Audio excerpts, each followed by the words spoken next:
Hello, hello, everybody. So it is Sunday, which means that it is time for our weekly AP Lang question and answer session. I go live on TikTok and YouTube each Sunday at 3 p.m. Eastern Time to answer student questions for AP Lang. So if you're watching this and you're an AP Lang student, feel free to drop a question in the chat. Today's live is going to be a little bit short though, because I have to head to Little Rock. I live in Arkansas. We're actually having our state AP Lang mock exam this week, and I'm going to be helping with that. So I have to go to a session tonight for that. So today's live is going to be a little bit short, but I hopefully will be able to come back online tonight to answer more AP Lang questions for you. So if you're an AP Lang student just joining us, feel free to leave a question in the chat. If we haven't met yet, my name is Coach Hall. I'm an AP Lang teacher from Arkansas, and I create tutorial videos to help teachers and students prepare for the AP Lang exam. So I figured I would hop on like I do each week around 3 p.m. Eastern Time to answer some questions. So feel free to drop those questions in the chat. The AP Lang exam is 2 months away now? It's like something like 65 to 70 days away. So we're getting closer. Thank you for the likes. Feel free to tap your screen and send more likes. It's going to be a quick live today, but I'm going to try to come back on later tonight to answer more questions. So while we're waiting for questions in the chat, let's talk about what you can be doing right now to study for AP Lang. And I say study loosely because it's not like AP Bio or APUSH where you have like a lot of content to go through. The, I guess, possibly helpful thing about AP Lang is that it's a skills-based test. So you get to apply those skills that you have. And so that can be more helpful, I guess, than having to memorize stuff. But for the exam, I think for me, the hardest essay is the argument essay. My students tell me it's the hardest, and I think it's the hardest to teach, probably because it's like super open-ended. So if you agree with me and you think question 3, the argument essay, is the hardest, let me know by typing yes in the chat. And if you think it's one of the other ones, let me know too, because I'm curious to see what people think is the hardest. I just think it's like question 3 because they've been doing more philosophical prompts lately. And I don't know. I feel like those can be like super open-ended, but they can also be kind of hard. Like, hold on, let me plug my light back in. Like last year, it was timely decisions. And that prompt, I don't know. I feel like it was a little bit tricky because on the one hand, I'm sure it's easy to come up with like timely decisions, but maybe like the evidence is a little bit harder to come up with. So my students actually just had to write this for their mock exam this week. And so I had some students write about historical evidence, which can be really helpful. I had other students write about like college decisions and buying a house. I know one of my students completely made something up because they were talking about an older sibling. And I'm like, you do not have an older sibling. But that's okay. Like I can't take points off for that. And like your real AP reader won't know. So if you're going to make something up, just make sure it's convincing. but then I was like, because I knew that they didn't really have an older sibling, I was like questioning all the other evidence that they had. But that's okay. So if you're going to make stuff up, that's on you. Just make sure it's convincing.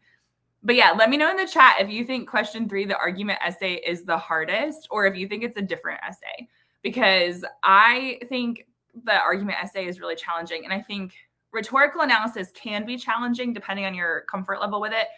I think synthesis is honestly the easiest as long as you know what you're doing, because you have those sources that you're relying on. So I think that can be probably the easiest one. And most students do the synthesis essay first because it comes first on the exam, but technically you can do them in any order. So in case you haven't like been told what the AP test is like, so the beginning is going to be after they give you all your like welcome info, for lack of a better term. You're going to do multiple choice for an hour. And honestly, for a lot of students, multiple choice is harder than the essays. The reading, I think, is a little harder than the writing multiple choice. But you do that for an hour, 45 questions. It used to be more, but in 2019, they changed it. And I'm glad that they added the writing questions, and I'm glad they bumped it down to 45 questions. I think that's fair. And so then you get a quick like 10-ish minute break, and then you go do your 3 essays. And they give you 15 minutes to read and 40 minutes per each essay. But technically, you can spend like that time, that 2 hours and 15 minutes, however you want. So you can write the essays in any order, especially on the paper test. And you can like, if you don't want to spend 15 minutes reading, you can like do like 10 and then write and that kind of thing. Let's see. Oh, good. We got some questions coming in. Thank you so much. What is the most creative approach to Q3 you've ever seen? Okay, so 2 answers to this because, like, one, I didn't actually see the essay, but I heard about it. So, I don't know if any of you know the overrated prompt from a few years ago, but I heard that on the exam this was when it was, a 9-point rubric, not a 6-point rubric.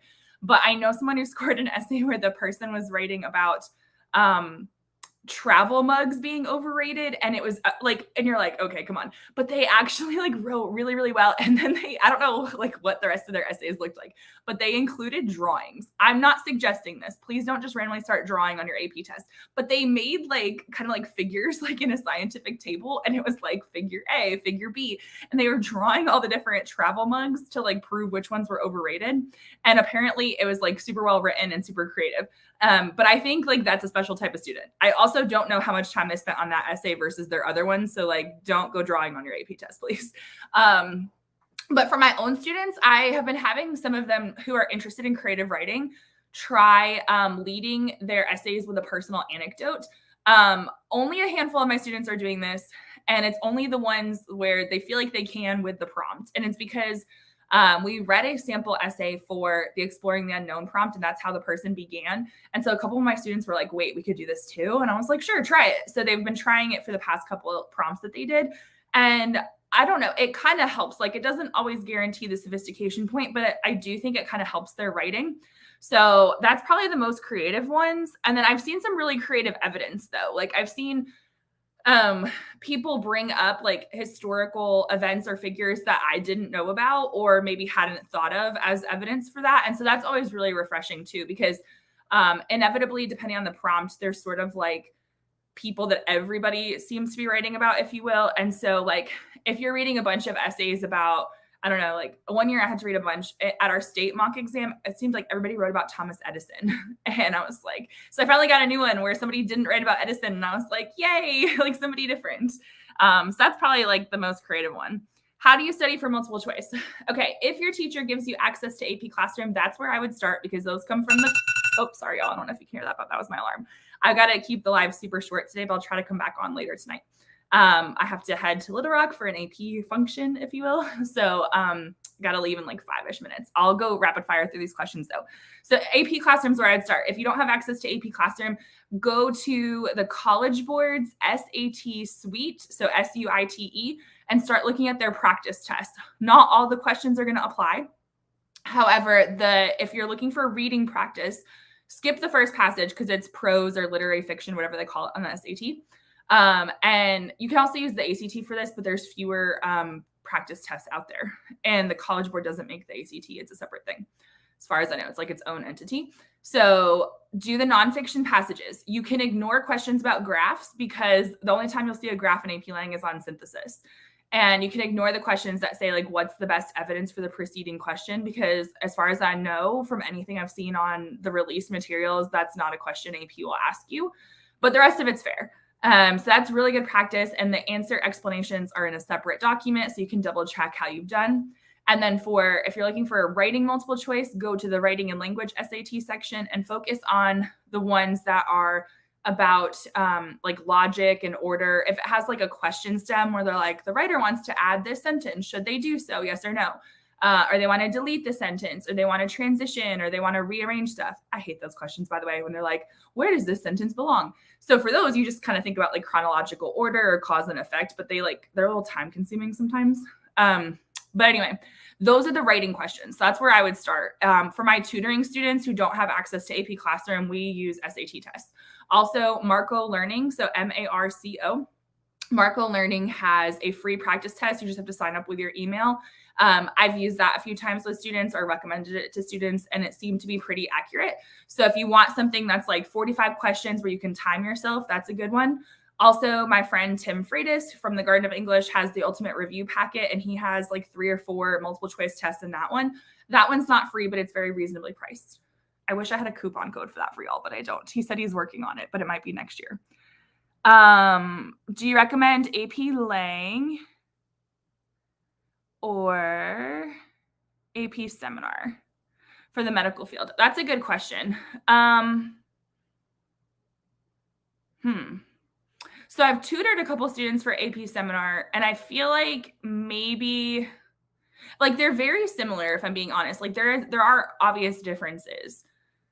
If I had to choose one, I would say maybe seminar. I don't know, because I've had a lot of students that took my AP Lang class say that they went into the medical field and it helped. But I would say not everything on the AP Lang test is necessarily going to be geared toward the medical field. So in that sense, I don't know. In that sense, seminar might have a small edge. But talk to the teachers at your school because they might know better because everybody runs their classes differently. So like the way I run my AP Lang class versus somebody else, like maybe seminar would be better for your school. But we don't offer seminars. So my students who want to go into the medical field and they want to learn how to write well and synthesize, which is like research, we recommend AP Lang. If you can take both and get the college credit for it, do that. Do you recommend? Okay, I already answered that one. Sorry. No audio, just saying quick hello. Hey, AP Bio Penguins. Can everybody else hear me? Is it just that one person's audio? Hopefully I'm not talking to myself here. How do you manage time with the 3 essays? This is a great question. I want to do some more TikToks about this in an actual YouTube video too. Here's what I would recommend. At this point, if you've done all 3 essays and you know your strengths and weaknesses, ask yourself which ones are your strongest. It might depend on the prompt, but if you know, hey, I'm pretty solid with synthesis and I'm pretty solid with rhetorical analysis, but I hate argument, then I think you should prioritize the ones you know well. That's just me. I would start with my strongest essays and try to get as many points as possible. Because what I found is like my students who, let's say argument is their weakest, if they write the essay in 30 minutes, it probably is going to get the same score as if they wrote it in 40 minutes. Like maybe there's a point difference, but I've had students be like, if I just had 10 more minutes with synthesis or 10 minutes with rhetorical analysis or whatever it is, I could have gotten a higher score. Like I could have done X, Y, Z and maybe gotten another point. So if you feel like that fits, then I would prioritize by your strengths. Sometimes people are like, I'm equally strong at all of them, in which case on exam day, I would take a second to read all 3 prompts because they're all going to be in your little booklet. And so you can literally just be like, okay, synthesis is about this topic, rhetorical analysis, this one, argument, this one. If that's not going to cause you to panic, then you can prioritize that way if you think all 3 are equal. If that's going to make you panic and you need to do stuff in a certain order, then don't do what I just said. I would like to know, I would go into it and I would prioritize my top 2 essays because I feel like if I were a high school student, I would have been better at synthesis and rhetorical analysis. So I would have just done it that way. But there are certain years where maybe a certain prompt is harder. And so it might benefit you if you're like, I'm equally the same at all of them, to look at the prompts and be like, I like these 2 first. Just a thought.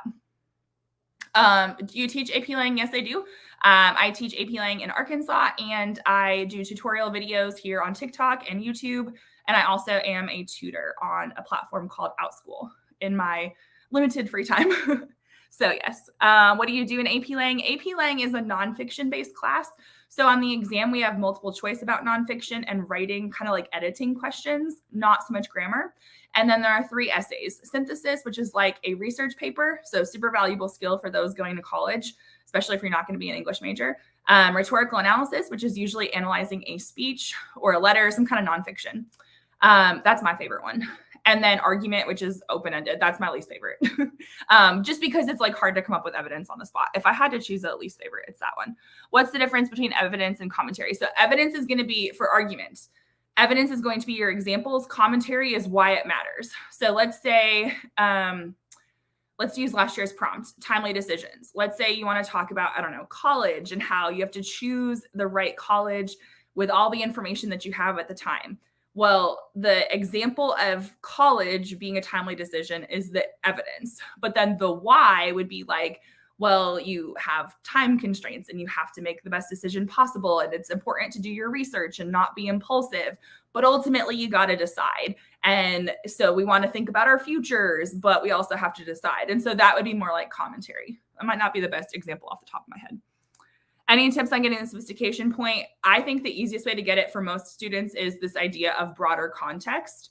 And I would also say work on your style. So take out lower level words, good, bad, things, stuff, all that.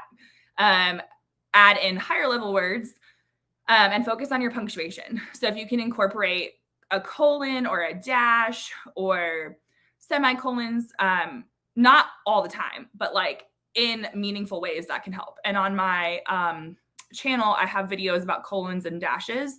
And I think I have a semicolon one, if you're looking to know how to do that correctly. I'm so glad you taught me the word underscore because it popped up on the SAT. Yes. Okay. I'm so glad that was helpful. How many questions and essays are on the AP test? So 45 multiple choice and then 3 essays. Do we get to pick whatever we want to write about for the argument essay? Yes. I would recommend prioritizing history or current events, anything real world. Don't do hypothetical stuff. Don't be like, suppose a student does this. Now, the question becomes, can I just make stuff up? Technically. One of my students, I know for a fact on her mock exam, wrote about an older brother that she did not have or does not have. But I'm not supposed to know that. If it was the real test, no one would know. So if you're going to make it up, it has to be believable. But don't make up statistics. Like that's always a red flag when it's like 4 out of 5 people say this. Like, don't do that. But yeah, you can use your own evidence. So I would favor historical evidence. So people and events, current events. And so that's how you can study too, is like if you're in history class, pay attention to major movements, major people. Sorry. I really got to head out, but I'll pop on later tonight as well. So definitely like pay attention in history class because that can help, especially if you're in APUSH or just any history class really. I tell my students to start listening to TED Talks or podcasts because you can do that while you're getting ready for school or driving if you want to. I don't know if other people do that, but I like background noise, so I'll like play a podcast or something. But start with topics you're interested in. So if you like sports, then start researching sports related topics. But it's always more interesting when people know what they're talking about in their evidence. So it doesn't have to be super academic or fancy. It's just you want to make sure you can write about it well. Let's see. I think I answered all of them. I'm so sorry, y'all. I have to jump off live. I wanted to come on my usual time because I come on every week at 3 p.m. Eastern time, so 2 p.m. Central. And I'm going to try to come back on tonight. I don't know what time, but I actually have to head to Little Rock, Arkansas. I live in Arkansas. I have to do an AP thing there. We have like our state mock exam this month, like this week. So I have to go help with that. So I wanted to pop on and answer some questions really quickly, but I'm going to have to like log off in just a second. So thank you. Oh, we got 250 likes. That's not bad for a short live. Let me answer one more question. Is referencing fictional stories okay on Q3 if you connect it to real world? Yes, especially if you connect it to real world. Some teachers are like, oh, don't write about Disney, don't write about fiction. But like, I'm going to be honest with y'all. Sometimes if that's all you can think of in the moment and you really know that, then go for it. Like, I don't know. I feel like sometimes people get like really judgy about the evidence, but if you can write about it well, go for it. But I especially like that you said connect it to the real world because I feel like that helps. So like I had students last year in class write about Tangled, like the Disney movie, and Moana. And I was like, and they wrote about it so well though. And I was like, look, like this would score well because you were thorough. But can we connect this idea that you had to this real world example? And they were like, oh yeah. So I think it's okay. Your teachers might disagree, but I like it if you can connect it to real world too, just because it's going to resonate better with your reader. You're going to seem more credible. Also try to concede a little bit, meaning like try to say like, although it's a fictional example, this story fits really well, like, or this story proves blah, blah, blah, because that way, like the person's like, okay, they know it's fictional, but like you're writing in 40 minutes. So like people need to cut y'all a little bit of a break, I think. My teacher said we should all start with the synthesis. I tend to agree because it's the most time consuming and usually it's the most concrete. So I would say almost every single one of my students does. Is APing a hard class? It depends on your teacher. I feel like I don't feel my class is hard. In fact, my students tell me it's their easiest AP class. But I also have my students as sophomores and juniors, so they're used to me. They come into sophomore year scared of me, and then by like the first 9 weeks, they're like, "Oh, she's cool." So I can't speak for all AP teachers, but the class is valuable. Talk to people in the class right now and get their input. But even if the class is like hard because it's an AP class, I still think it's valuable. Tone and attitude. Okay, so tone is the author's attitude toward the subject. So whenever we see tone, it's like it really is a form of attitude, I think. How would I use personal experience, in the argument so it can be credible? You can just write about it, but make sure you're giving enough backstory so that somebody who doesn't know you, it would still make sense. So give like 2-3 sentences of like context or detail And then really bring up the commentary. So, did it lead to personal growth? If so, why? I have a video on personal experience on YouTube if you're interested. So, if you just type in Coach Hall writes, probably like personal experience, it should come up, or Q3 personal experience. I have a video that breaks it down for you a little bit more if you want to see some examples. Okay, awesome. I really got to go because I'm going to be late if I don't. But I will hop on hopefully later tonight to help. If you have questions that I did not answer because I have to go and you're on TikTok here, just go to one of my recent videos, ask me your question. I'll respond with a video reply. Or if it's like a yes, no thing, I'll just like write it out. But that way I like can still help you out. Okay. So if you have more questions, because I have to go, just go to one of my recent videos, type in your question, and I will reply to it in the next like 24 hours. That way you can still get the help. And then I'm going to try to come back on tonight. Not totally sure what time after my kiddos go to bed to just kind of finish up because it was a little bit rushed today. So thank you for your questions. I'm sorry I got to bounce. I don't do